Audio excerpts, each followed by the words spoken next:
araw mga kalodi. So ngayon wala tayong gagawin. Mangunguha tayo ng kuhol. Yun po, marami, maliliit lang po. Ito muna tayo sa maghahanap tayo ng mga malalaki. Baka meron dito. At susubukan nating iluto ito ng adobo na maanghang. Kung masarap ba, kasi yung ibang mga content creator, vlogger kinakain ito eh. Maghanap tayo dito. Ayan po, marami, kaya lang maliliit. Ayan. Ang dami po nila. Oh, may mga malalaki na. Yan. Yan. Ayun po oh. Marami dito oh. Ito pala. Oh. Yan. Oh, ang tawag po dito ay gudin kuhol.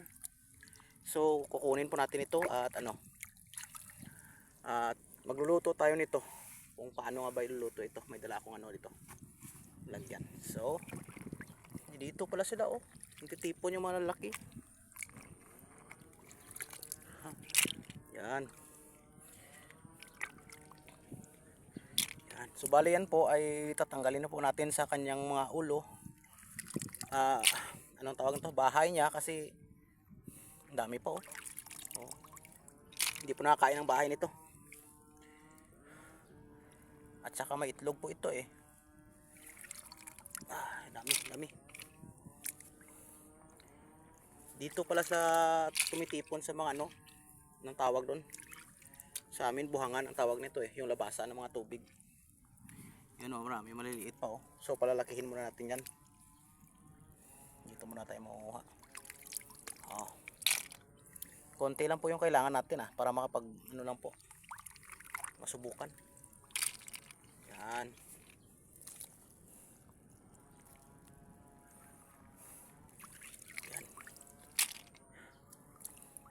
Iluluto natin ito mamaya, ipapakita ko po sa inyo.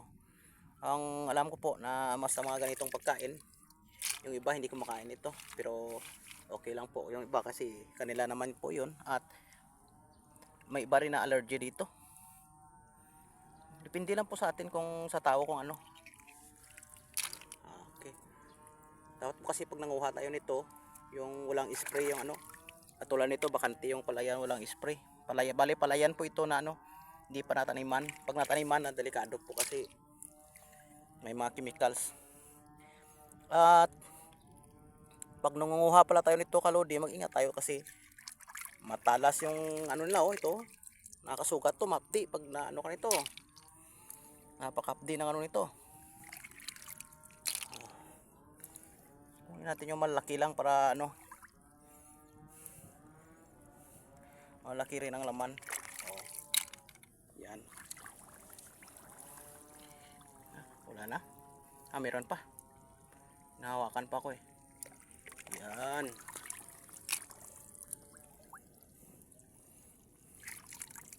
Okay. Bakit kaya tumipon sila dito? Parang nila. Dito talaga sila tumitipon. Ito po kasi kumakain ng palay at saka mga damo. Pero pag mataas na yung palay sa palayan, hindi nila makain. Yung mga damo na maliliit, yung kainin na nakatulong din sila. At ito rin po ay kinakain ng mga itik. Pero kung malaki na, hindi na po nila malulok. Yan. Parang wala nata. Meron pa. Sisimutin na natin ito at kanina pa ako naghahanap, nandito lang pala sila. Okay. Yan. So, ito na po. Pwede na po ito. At lilinisan muna natin ito. At ipapakita ko kung paano ko ito iluto ng simple lang pero masarap pang ulam, pang pulutan. Yan. Nice.